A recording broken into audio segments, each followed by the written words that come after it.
Infosiberia, las noticias en tu celular. Manda un mensaje de WhatsApp al 11 3205 8813 y recibilo gratis todas las mañanas.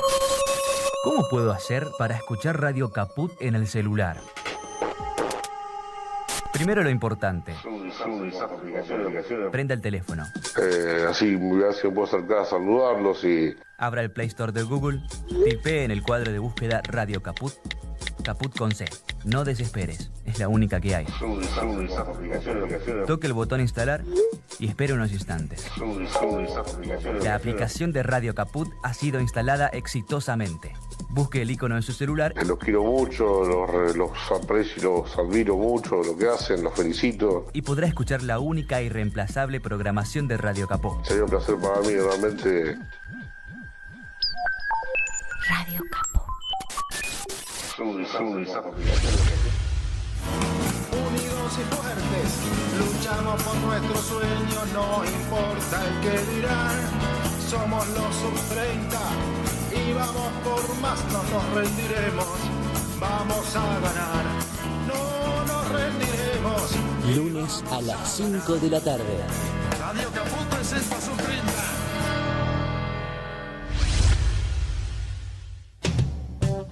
Radiocaput.com. Estás conectado. Estás en Caput. Aquí comienza Mundo en Clave. Una mirada diferente sobre el escenario internacional. Con Hugo Gulman y Larry Levy. Mundo en Clave. En Radio Caput.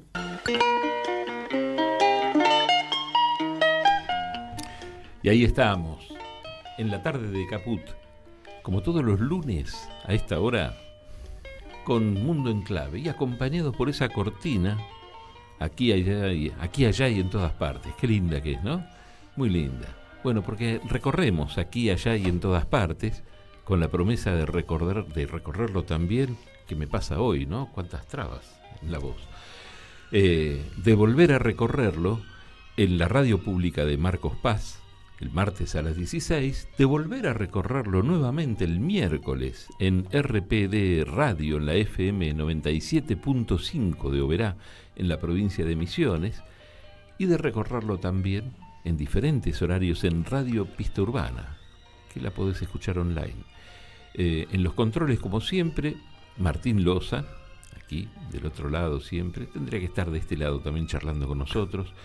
Y a mi lado, como siempre también, Larry Levy.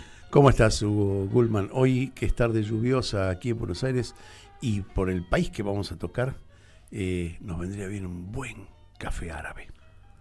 Ah, bueno, palabras mayores, ¿no? Que eso es tema de otro programa, ¿no? ¿Qué hacemos? Café árabe, café a la turca, café armenio. ¿Cuánta discusión? Son todo lo mismo, ¿no? Pero... Por eso, ¿cuánta discusión? Tiene muchos padres ese café. Como padres. Algún debate sobre qué va a ser, cuál va a ser el país que tocamos hoy y a ver si lo detectamos con la música.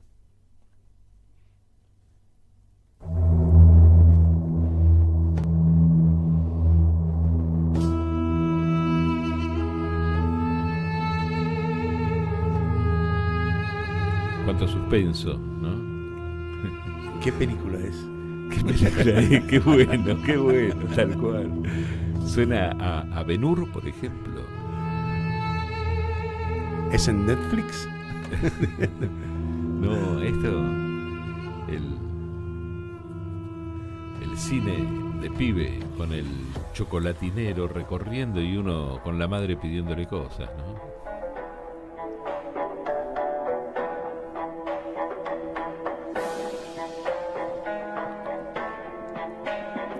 Alguna pista de Larry, ¿no? Donde decía el café árabe. Bueno, eso ya casi ahí nos cae, ubica un poquito en algún lugar del mundo. Claro, cae de maduro la música, lo que está sonando, ¿no? Está muy lindo para... Es un trap. No parece, pero es un trap. Va a venir en un rato el trap. Pero Vamos. La dejamos un poquito y ya más o menos. Ay, ¿qué pasó ahora? Y es la misma pista. Bueno, los países se ayornan, claro. Pero vos fijate que es un trap. Y después vamos a recorrer alguna otra cosita. Y sin embargo conserva esa tradición, conserva esa esencia, esa cultura. Porque de cultura se trata, ¿no? El país que vamos a recorrer. ¿A dónde vamos, Larry? Bueno, claro que no todos los países que hoy conocemos como tales, ni todos los pueblos, son de dimensiones simbólicas equivalentes, ni tienen la misma importancia o el mismo peso específico dentro de lo que se llama el concierto de las naciones, ese lugar común que define las convenciones culturales, políticas y económicas encerradas en fronteras definidas. Esta afirmación no va en detrimento de ningún grupo humano en especial, pero a lo largo de la historia, ciertas concentraciones humanas establecidas en zonas puntuales y en tiempos diversos, generaron condiciones que trascendieron sus propios espacios y sus propias geografías y además legaron al resto de la humanidad sus acervos. Pero el tiempo devalúa los brillos y ese legado, en la mayoría de los casos, se convierte solo en una reflexión de la historia. Imperios, califatos y dinastías fueron actores de un escenario mutante, algunos efímeros, otros olvidados, algunos implosionados y otros derrotados. En fin, todos forman parte de las capas apiladas de la historia de la humanidad. Como luces y sombras de ese intento recurrente del hombre por convivir en sociedad y con los matices que nos da a los pueblos el protagonismo de una etapa de la historia. En el caso de hoy, el caso de Egipto, que con sus faraones, sus pirámides y sus dinastías guarda misterios a media palabra, difíciles de descifrar y menos aún de explicar. Claro está que no pretendemos desde este espacio estudiar la historia de Egipto de antaño, solo una mirada actual de un país del Levante que está obligado a jugar un papel decisivo en un conflicto de una zona intervenida por el interés de los capitales financieros internacionales.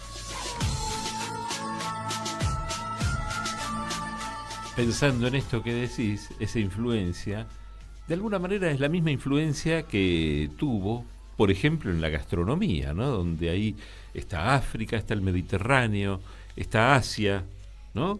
Está Oriente, hay tantos lugares que se han ido cruzando y que cada uno ha hecho su aporte para la gastronomía, y no solo para la gastronomía, también para la cultura, porque pensaba, por ejemplo, en Alejandría, o pensaba en cuántas cosas del turismo recorren tanta historia, ¿no? Y eso, todo eso sumado es la cultura, justamente. Tal cual. Pero bueno, es un país que tiene mucho para hablar, y esto mucho lo de podemos, película, ¿no? y Larry y yo lo podremos demostrar, aunque el programa dura 1 hora nada más, va a ser un ratito lo que conversemos nosotros, pero esto va a ser en la segunda parte del programa, porque para la primera parte tenemos una nota que hemos hecho con Ezequiel Coppel, que es historiador de Medio Oriente, que además es periodista, es escritor. Que ya estuvo en este estudio. Estuvo en este estudio conversando justamente sobre la guerra sobre el ataque que hizo Israel contra Palestina como devolución del acto terrorista palestino contra Israel, de Hamas contra Israel. Es especialista también en terrorismo, es autor de Medio Oriente, el lugar común y la disputa por el control de Medio Oriente, y justamente cuando lo entrevistamos aquí, estaba recién llegado de Egipto, porque es un lugar al que va todos los años, lo recorre, lo conoce muchísimo y está generalmente alguna temporada allí. Con lo cual Fue muy interesante y muy didáctico conversar con Ezequiel Coppel. Vamos a la entrevista y después retomamos nosotros. Ezequiel Coppel, gracias por atendernos. Aquí Hugo Bullman y Larry Levy. ¿Cómo estás? ¿Qué tal, Hugo? ¿Qué tal, Larry? Bien, muy bien. La primera pregunta generalmente es parecida en todos los casos. ¿Cómo está hoy Egipto a nivel nacional y, bueno, obviamente a nivel internacional?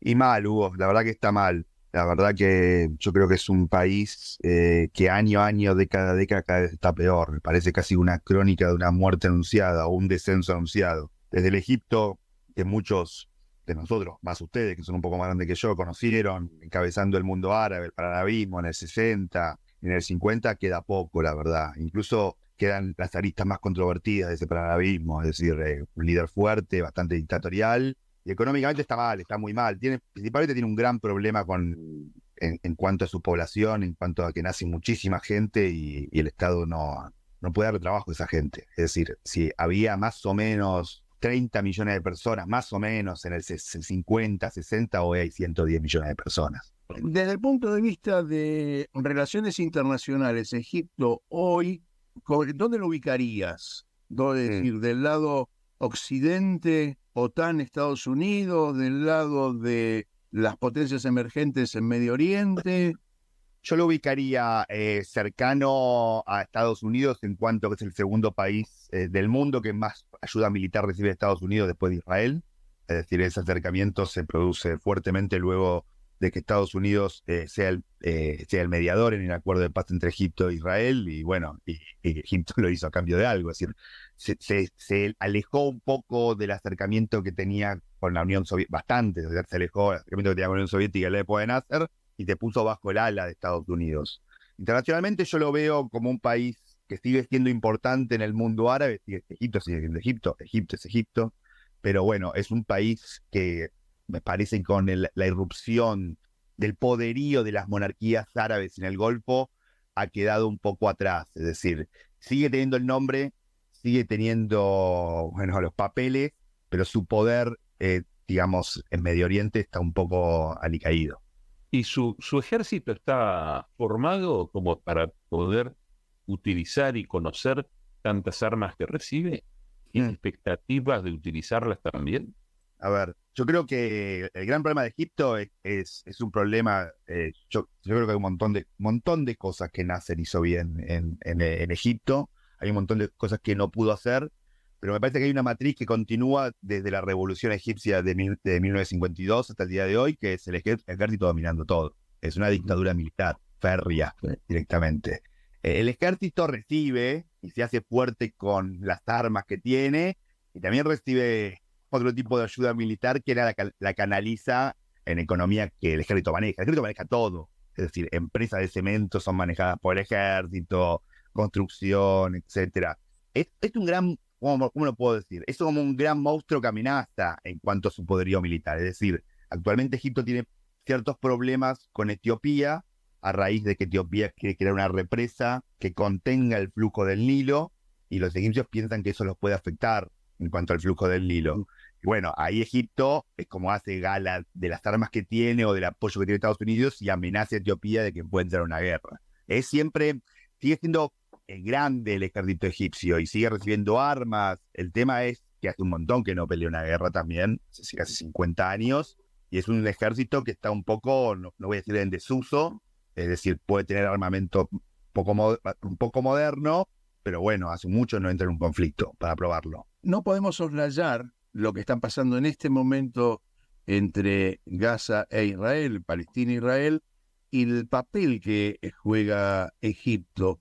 Por un lado, podemos decir que es un negociador aceptado por las dos partes, pero también rechazado por las dos partes porque hay algún contacto ahí en la frontera que juega un papel importante y es difícil ubicar a Egipto en una posición definida, ¿no? No sé cómo lo ves vos. Si se puso de Rafía, ¿no? De Rafa, no, de Rafa y ahí contenedor, pero no contenedor.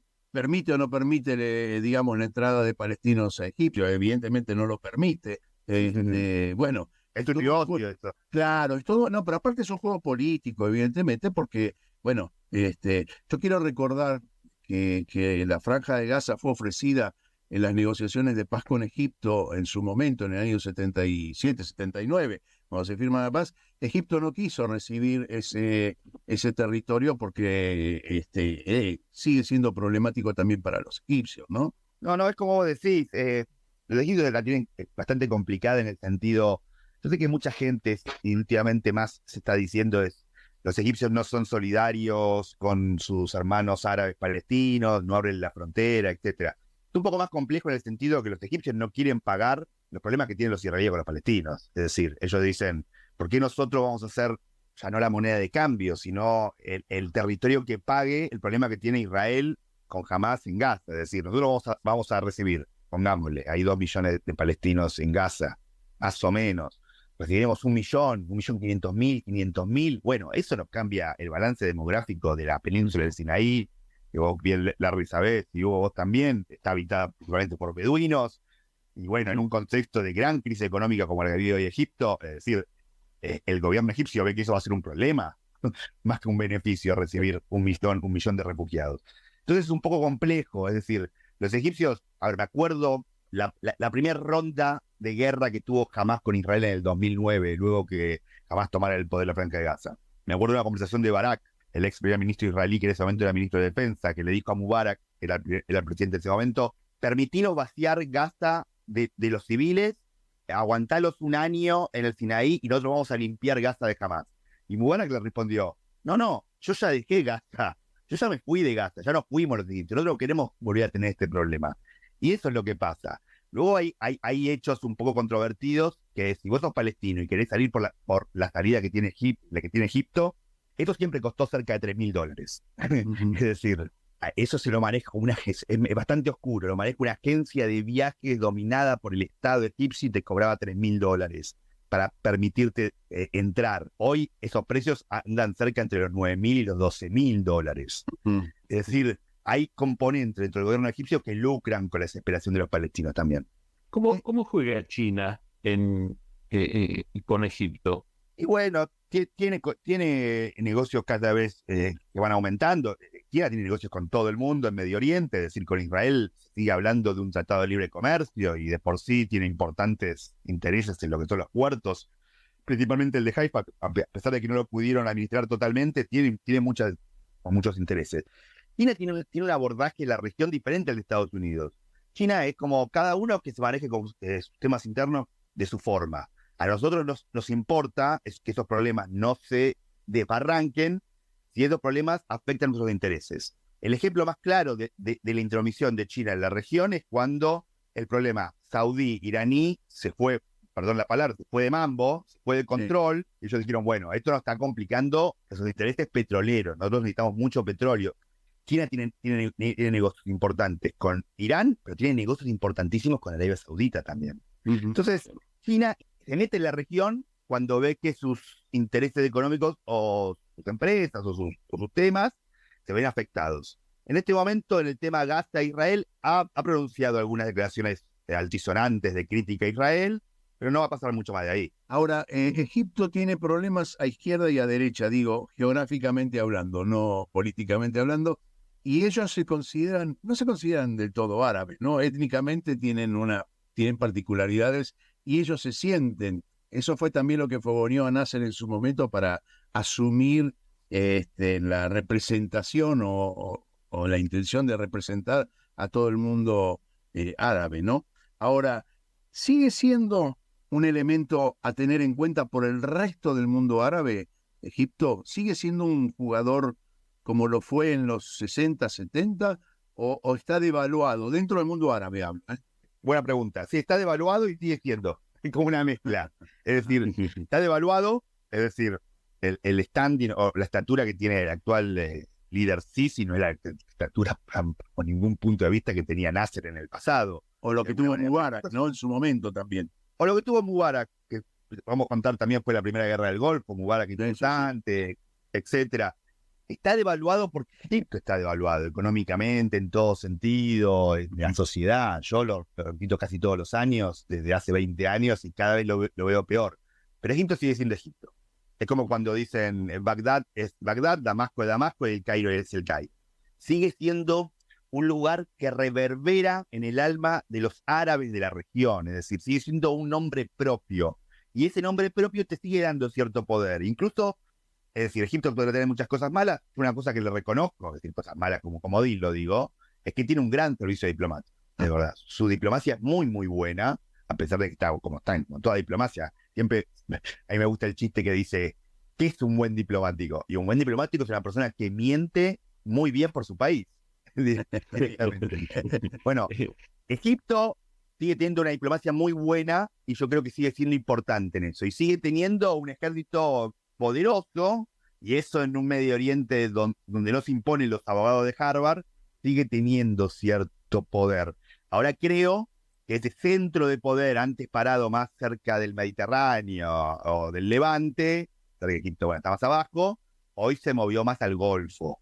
Y yo creo que hoy Egipto, más que presionar al Golfo, es el Golfo que presiona a Egipto. Sí. Ahora, ¿y el papel con Europa? ¿Cómo lo ves?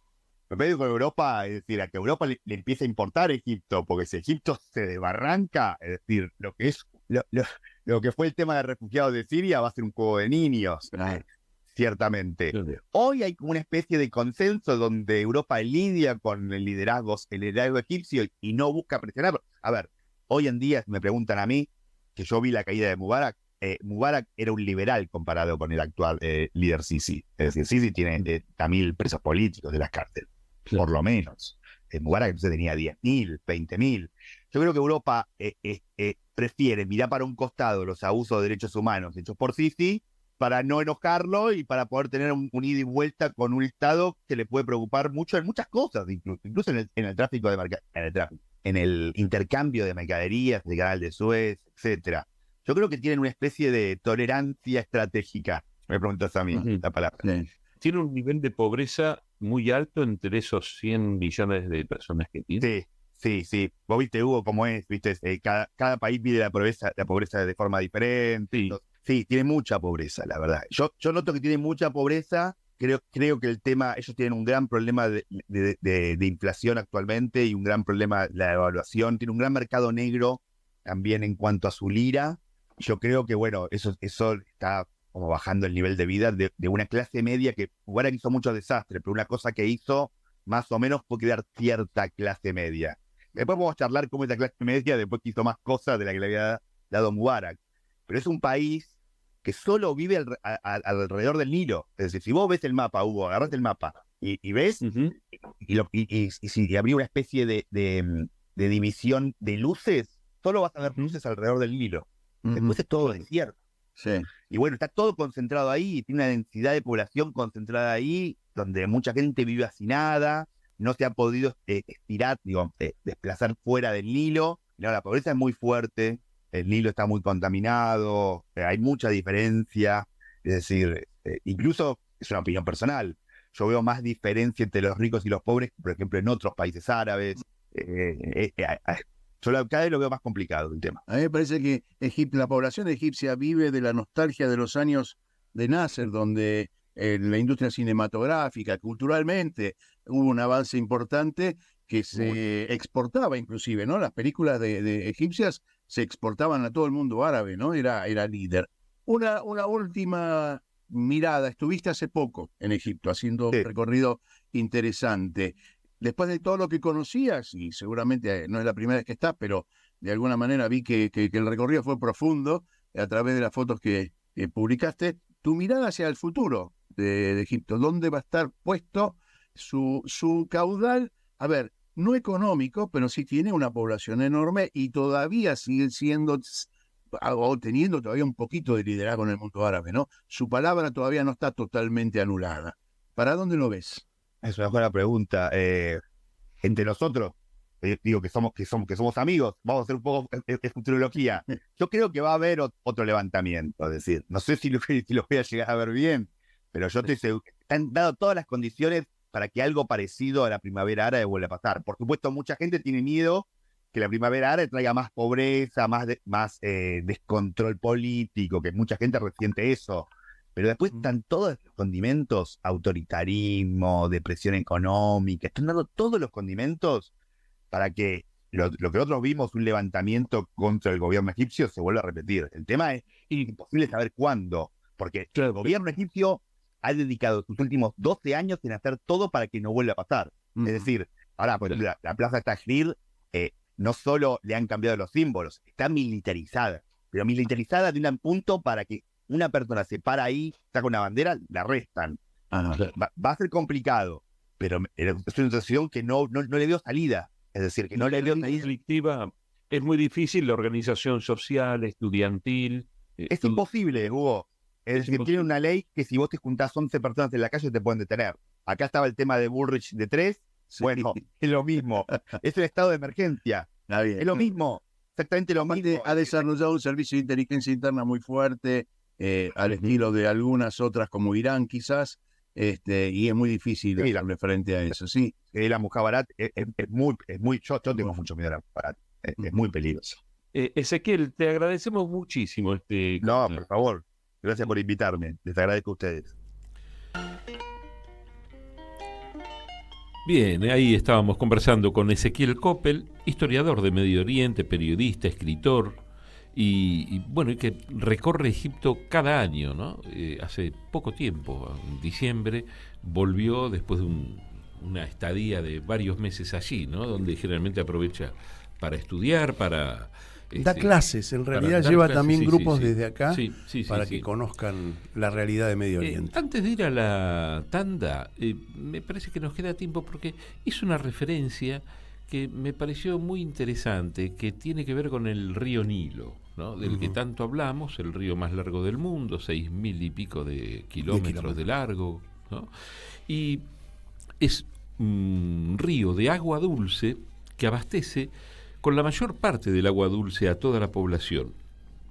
Su uso principal es el transporte, justamente, y hay muchas ciudades que fueron construidas, por eso él hablaba de esas luces, cuando uno mira el mapa, que se ven a los costados, ¿no? Que es toda la parte que uno podría definirla más como un vergel, porque han crecido, porque tienen cantidad de lodo, que extraen justamente ese lodo para construir casas, edificios, etcétera, ¿no? Lo utilizan los egipcios como una carretera de transporte de materiales, inclusive, y es un río que hace que a través de él no solamente se construya, sino que se hace un gran crecimiento, tanto agropecuario como comercial, ¿no?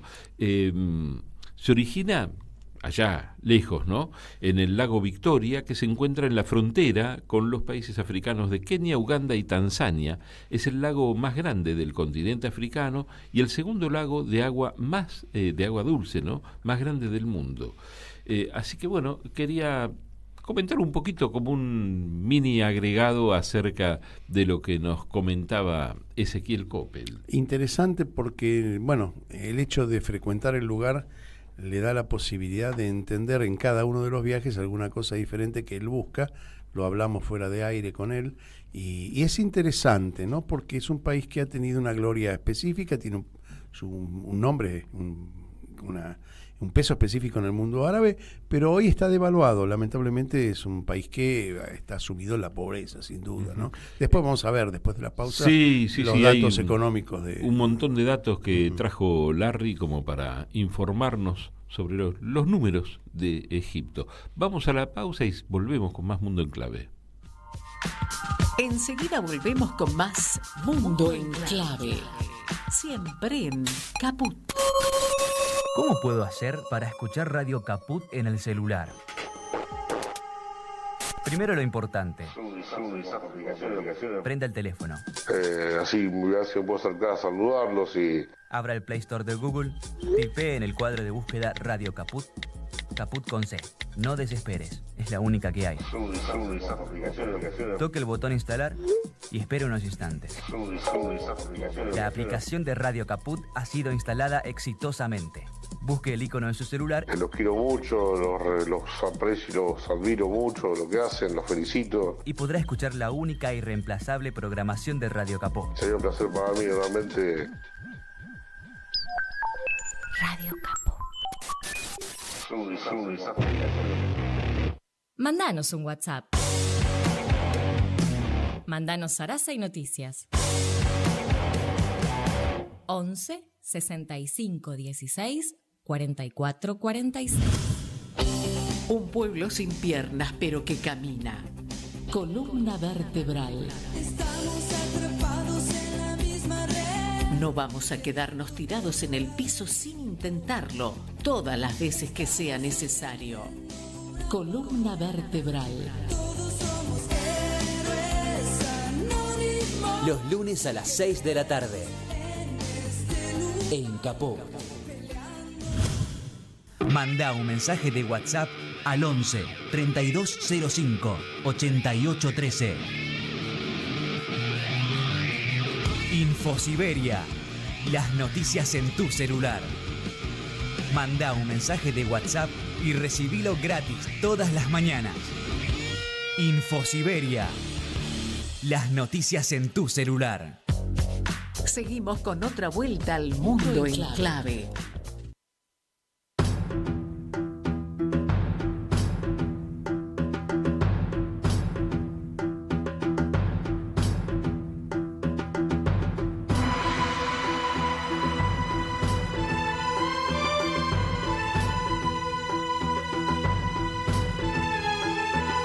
Isca.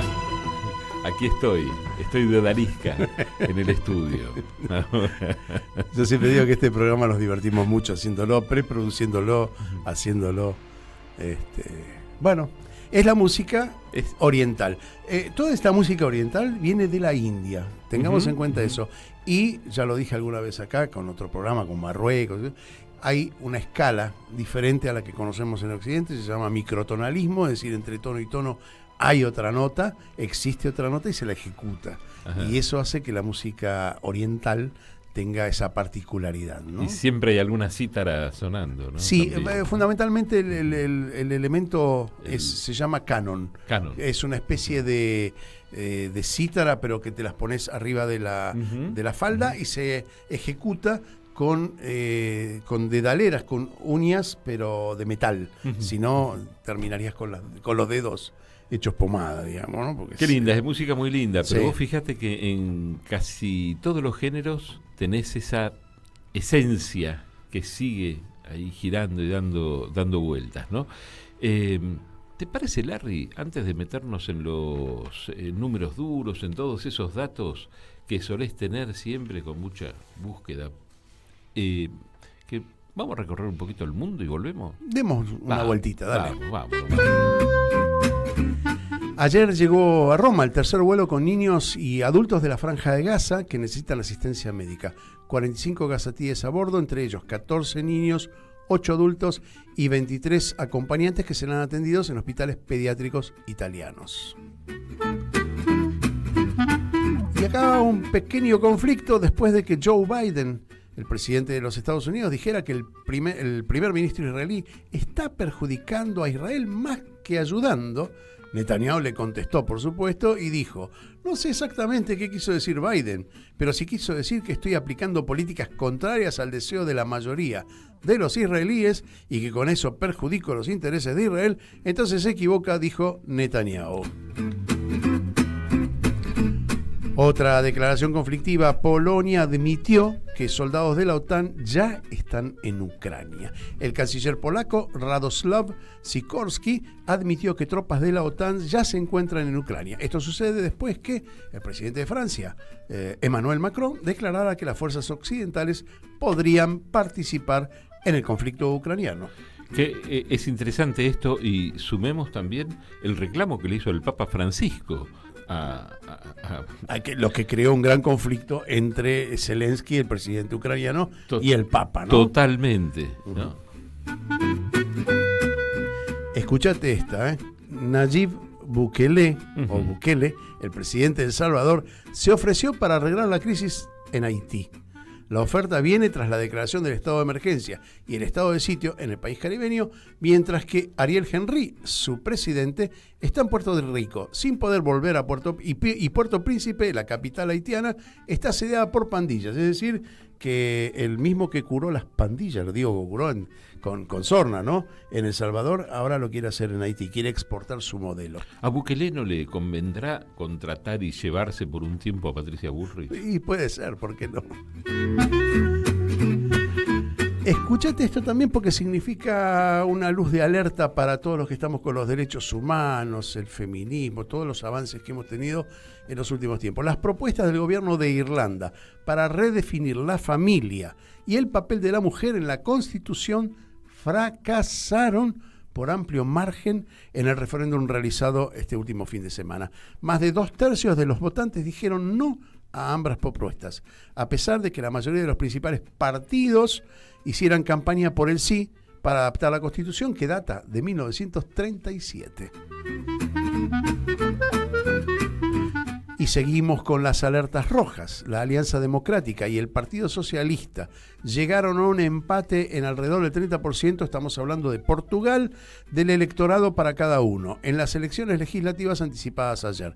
En tercer lugar se ubicó el partido de extrema derecha Chega, así se llama, que contó con un sorprendente 20% de apoyo, lo que constituyó una verdadera sorpresa por el alarmante crecimiento de la extrema derecha, que por supuesto le va a dar a la Alianza Democrática, que ya es de derecha, esos votos que le faltan para asumir la presidencia y el gobierno de Portugal.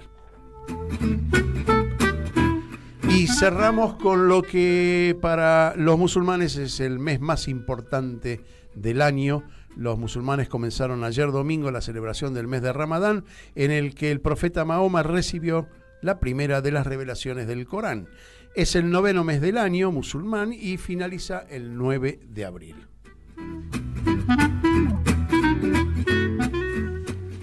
Y volvemos a Egipto.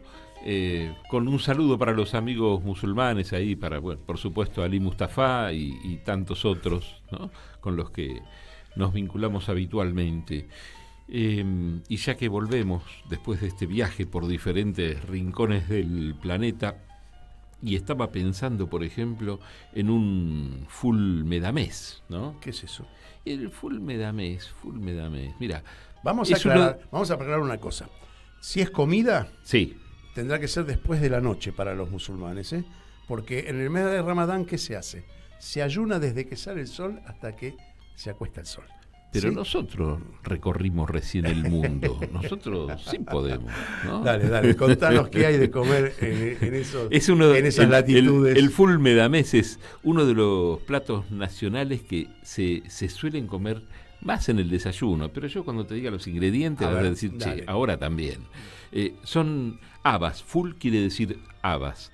Y se cocinan con un sofrito de ajo, después de haberlas aplastado un poquitito, y se suelen hacer en una cazuela de cobre. Se sirven acompañadas después por un buen chorrito de aceite de oliva, perejil, cebolla, limón, y se sirven para comerlas en un pan de pita. Qué rico el pan de pita, ¿no? Ahí estoy yendo. Bueno, y hay muchas otras cosas. Y ya claro más, que el pan, ¿no?, de pita de la ciudad, por ejemplo, en el caso del Cairo, no es la pita que nosotros conocemos, que tiene 10, 15 centímetros. Es pita grande, ¿sí? Vos estuviste, ¿no?, en el Cairo. No llegué al Cairo. Estuve paseando ahí por Alejandría. Ajá. ¿Luxor? Luxor también es interesante, muy interesante, demasiado. Mira es vos. Como para volver. Es para volver, ¿no? Y me quedé sin el Cairo. La verdad que quisiera ir al Cairo, me encanta. Sí, debe ser precioso. Además, bueno, en total en Egipto se conocen algunas, hay referencias de algunas de las pirámides, pero en realidad hay más de 100. O sea, obviamente si vas no se recorren diferente todas, altura, ¿no?, diferente calidad de faraón, sí, depende. Hay un montón de escalafones en el... Bueno, mientras tanto, yo me quedo cocinando para después un canapé, por ejemplo, o alguna otra cosa, ¿viste? Puede ser un faté, alguna otra cosita, cocino mientras vos. Pero si escucha, ¿no relevaste el falafel, por ejemplo, o lo tenés para después? Ah, bueno. Sí. Porque el falafel, shawarma, está el shawarma, pero lo que pasa está el baklava también. Pero ¿sabes qué? Hay como que son cosas mucho más tradicionales, preferí ir claro, por el lado, está muy bien, los tengo, después te cuento si querés, pero vamos a la cosa seria, bueno, esos datos duros. A ver, en cosas serias, superficie, 1 millón de kilómetros cuadrados. La Argentina tiene 2.780.000. Digo, voy a ir haciendo la comparación porque Bien. ahora más o menos pude clarificar algunos puntos que se pueden comparar. La densidad de población, 110 habitantes por kilómetro cuadrado, mientras nosotros tenemos 15. Recuerden, y hago la salvedad, en el Cairo hay gente que vive en los ascensores, así como se lo estoy diciendo, y en los cementerios. La densidad poblacional del Cairo es alucinante por lo Claro. malo, ¿no? Es cierto. Además, claro, un poco lo que comentaba Ezequiel Coppel, que nosotros ampliamos después con el río Nilo y con los laterales del río Nilo, es una parte estrecha, digamos, del país. La mayor superficie está fuera de ahí. Cuando la pobreza en un país es muy determinante, vas a ver que las concentraciones siempre se dan en las grandes ciudades. Cuando el país está desarrollado, puede llegar a tener una ampliación el asentamiento humano. Pero acá están buscando el agua, porque el resto es desierto. División política, bueno, tiene 27 provincias, nosotros tenemos 24. El Producto Bruto Interno, presten mucha atención, porque tiene algunos recursos interesantes. Producto Bruto Interno en dólares, 400.000 millones de dólares, esto al año 2023. Nosotros tenemos 456.000 millones de dólares, ¿sí? Está ahí, tenemos 50.000 más, 56.000 más. El producto per cápita, allí es de 3.683. Acá, en la Argentina, 9.900. Claro. Crecimiento porcentual estimado para este año, para el 2023, porque en realidad no tenemos los datos actualizados ni de Argentina ni de Egipto. En Egipto se estimaba en el 3.3%, nosotros el 3%. Porcentaje del Producto Bruto Interno destinado a la educación, allí es del 4,2%. Y aclaro que la educación es sumamente deficiente en Egipto. En la Argentina se invierte el 6% del PBI. Ambos datos, 2022. Porcentaje destinado a la salud, 5.3%, mientras que en Argentina, 9.2%.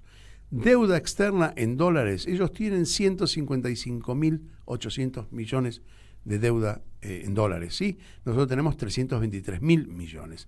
¿Qué porcentaje del Producto Bruto implica la deuda?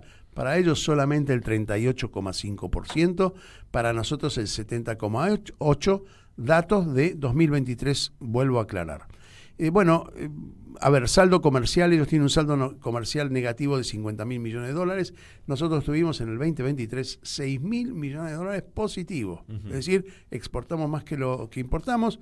Esto no significa que la economía funcione bien, está funcionando desastrosamente mal. ¿Cuál es el salario promedio en dólares? En Egipto, $250. El salario promedio en la Argentina, $1.200. Todo esto lo pongo entre comillas porque depende cómo analices el dólar y que esto es como tener dos panes, los tenés vos dos, los dos los tenés vos y como somos dos habitantes tenemos el 50% de acuerdo a la estadística, pero los tenés todos vos, así que vos tenés el 100%. Bueno, esto debe pasar lo mismo con el análisis del dólar, del salario promedio. Y seguramente está calculado con un dólar MEP, esos dólares diferenciales. Índice de desocupación en Egipto, 7.2. En Argentina, 7.1. En los dos tenemos el mismo problema. Ya lo dijo Ezequiel Coppel, a quien entrevistamos.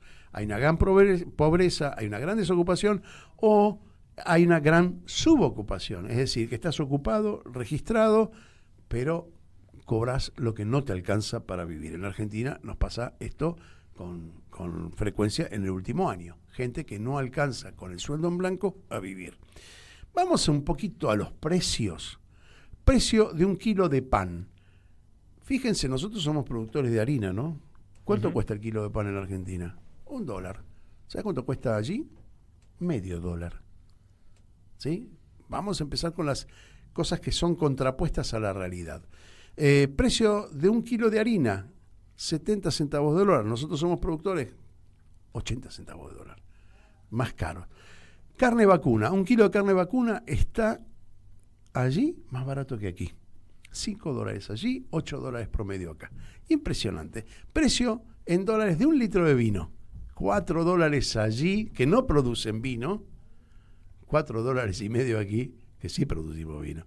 El autobús, lo mismo, 50 centavos de dólar promedio ambos países. Y la lata de gaseosa, la famosa Coca-Cola de 354 milímetros, allí cuesta 75 centavos de dólar. Aquí, 80 centavos de dólar. Digo, como para ir estableciendo ciertas comparaciones y contradicciones del sistema económico. El sistema económico del nuestro desde ya, claro. Pero es mucho más sofisticado nuestro país en lo que respecta a la economía que a lo precario que es Egipto en cuanto a su economía. Prácticamente no tiene industrias. Las industrias son muy relativas y como decía, y es interesante lo que dijo, porque políticamente es muy interesante lo que dijo Ezequiel, que casi todo está en manos del ejército.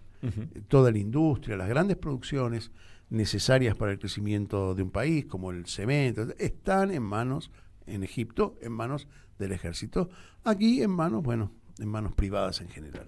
Claro, tiene también otro ingreso seguramente como algunos otros países de la región, no todos, pero después Egipto te voy a dar un dato mucho... interesante, que tiene un ingreso que nosotros no tenemos y porque lo regalamos también, por eso no tenemos. Ya te lo cuento, te lo dejo ahí en el misterio. Dale. Contame algo de... Yo lo que decía es que tiene otro ingreso que pasa por el turismo.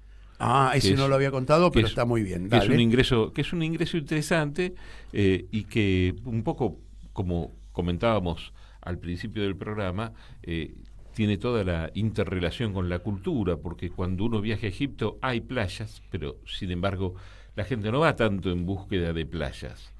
Hay sobre todo playas en el norte, digamos en el Mediterráneo, pero no son playas hay algunas que explotadas. Están a 60, 70, 80 kilómetros Lo aproximadamente. que tienen sí muy explotado es el Sinaí, que antes había sido tomado por Israel, fue devuelto en el año 79 y hoy se ha convertido en un destino turístico mundial, ¿sí? Claro. Bueno, sí.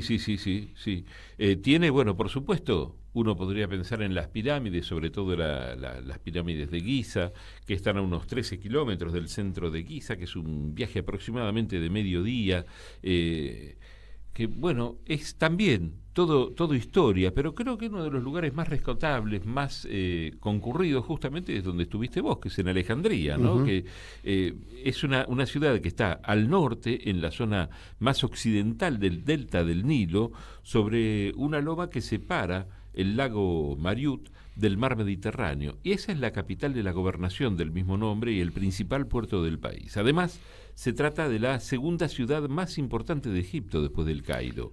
Fue fundada por Alejandro Magno, ¿no? Pensá si hay historia, eso en términos de... Y en el año 331, en una región claramente estratégica, que es una región portuaria, que se convirtió en pocos años en el centro cultural del mundo, ¿no? Pensemos en la biblioteca. Exacto. ¿no? La biblioteca de Babilonia, que, yo creo que podría contar algunas cosas, pero yo prefiero que las cuente Larry que las... con respecto a eso, la Alejandría es uno de los asentamientos humanos más antiguos y es cuna de la civilización, junto con la zona de Bagdad, con la zona de Irak. Toda esa, todo ese trayecto que era en algún momento trayecto comercial muy importante, inclusive quedan los restos de un ferrocarril que recorría desde Egipto hasta el Líbano y hasta Siria, y hasta Irak llegaba también, que era un camino natural de comercio, ¿no? Es una ruta de comercio interesante. Pero digo, desde el punto de vista del nacimiento de la cultura occidental, tal y cual como la conocemos, Alejandría es uno de los asentamientos más antiguos, también con una comunidad judía interesante, porque no todas las comunidades judías se fueron de la zona, ¿no? Siempre digo que hay 4 o 5 comunidades judías que han quedado en la zona, y todo eso conformó, la base de la cultura que conocemos hoy en día como occidental y cristiana, o judeo-cristiana. Sin embargo, tiene sus raíces ahí, y tiene todo el misterio también, porque cuando vos hablas de las pirámides, todavía no sabemos para qué servían las pirámides. Eran el mausoleo funerario de los faraones o de funcionarios de alta jerarquía de las dinastías faraónicas, pero no sabemos por qué todo ese recoveco insólito, no sabemos cómo fueron construidas. Se necesitaron millones de personas para mover semejantes piezas de piedra, y la verdad que constituyen hasta el día de hoy una incógnita para los seres humanos, ¿no? Hay más de 100 en Egipto. Les contaba antes, ¿no?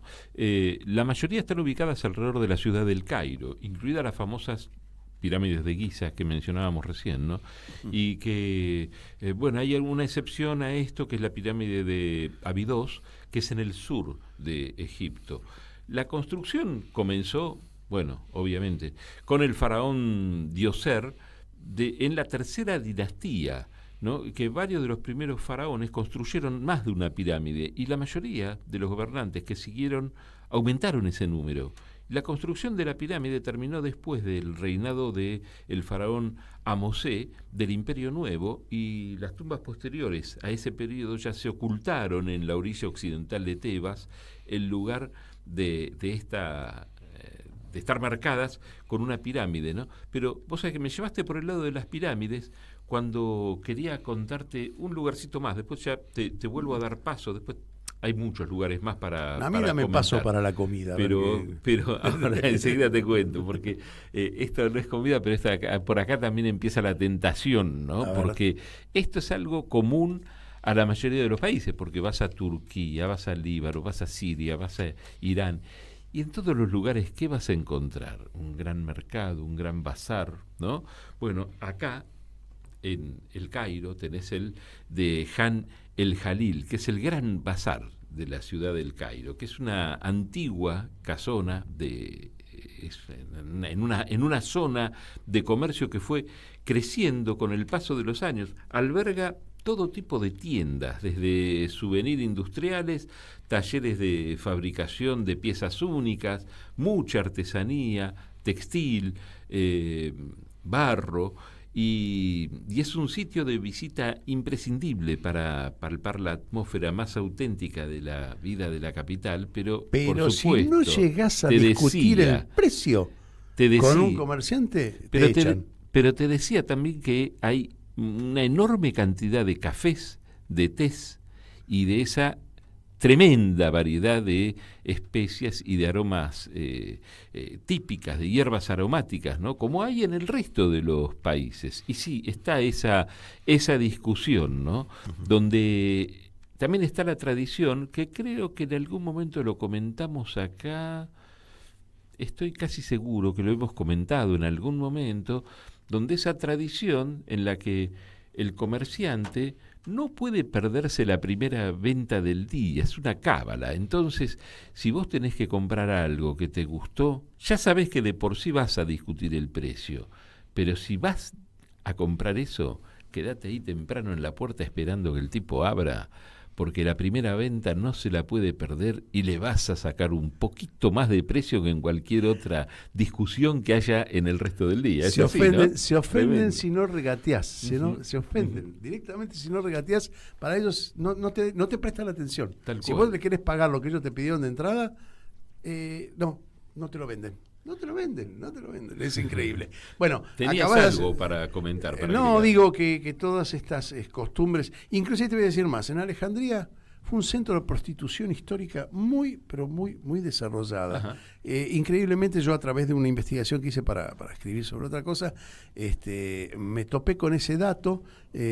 Turquía fue uno de los lugares, Estambul, y Alejandría eran centros de prostitución muy sofisticados, donde se fumaba lo que se te ocurra. Estoy hablando de no drogas, sino flores de todo tipo, alucinógenos, en un ambiente muy, pero muy, pero muy raro, muy enrarecido.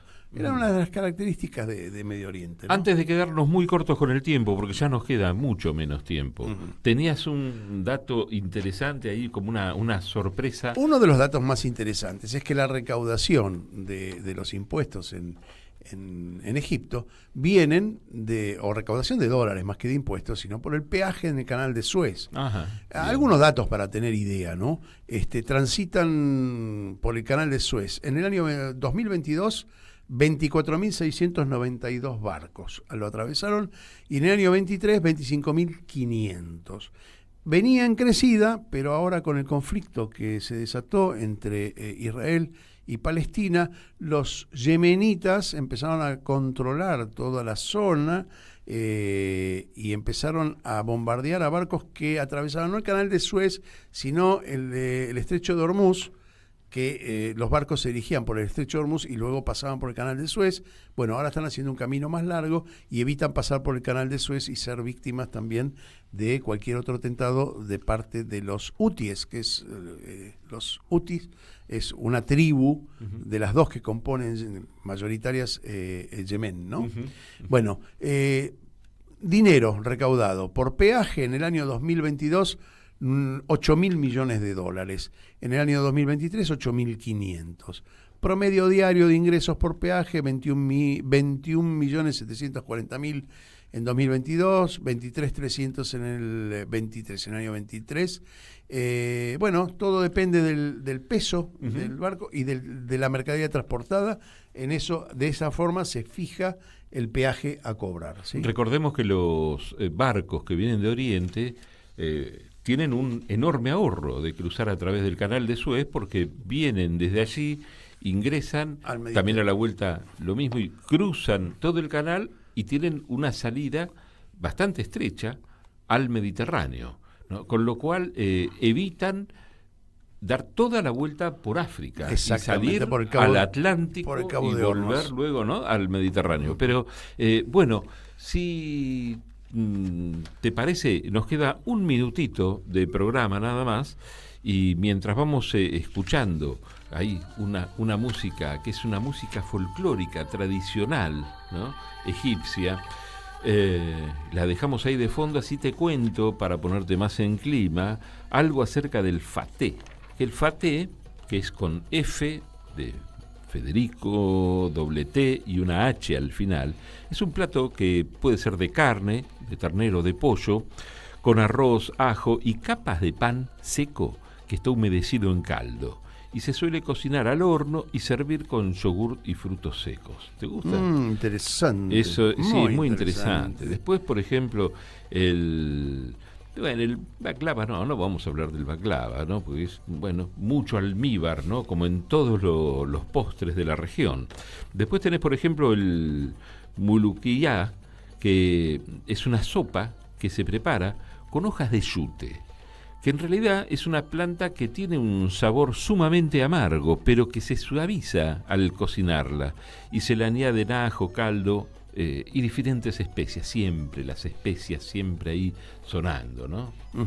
El té, vos hablabas del té, el té se toma con nana. La nana es, a ver, ¿cómo se dice en castellano?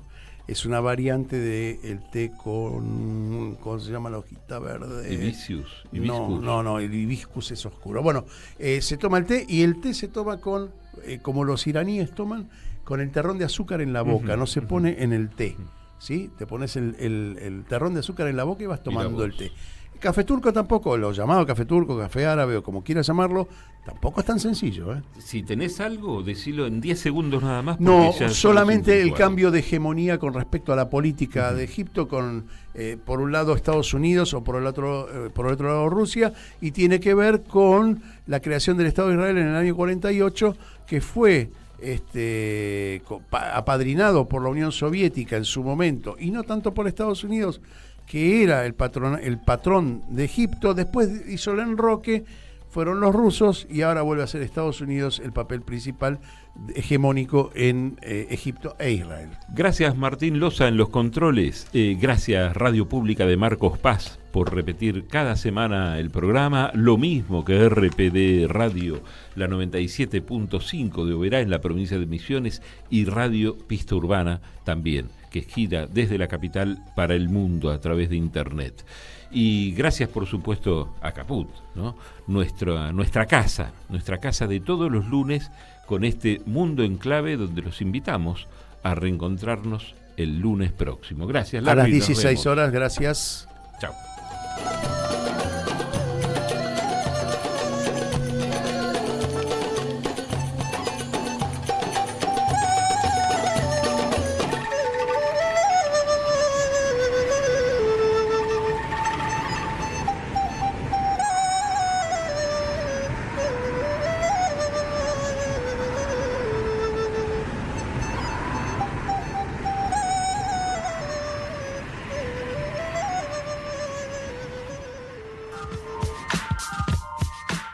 Aquí termina otra edición de Mundo en Clave.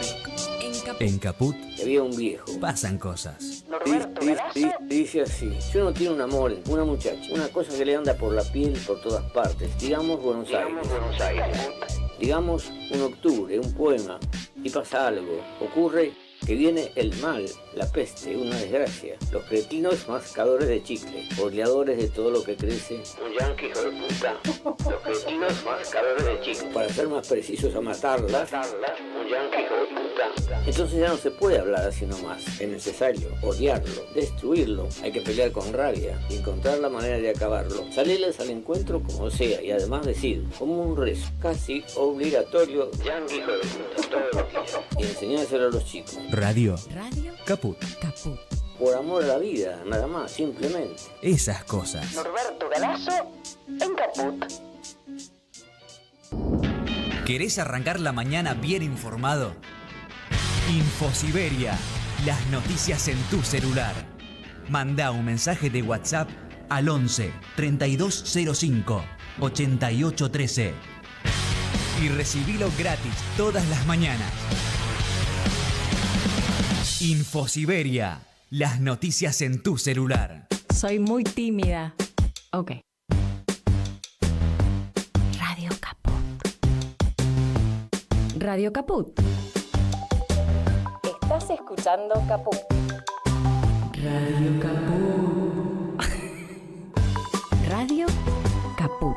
Te comunicas con nosotros al 11 65 16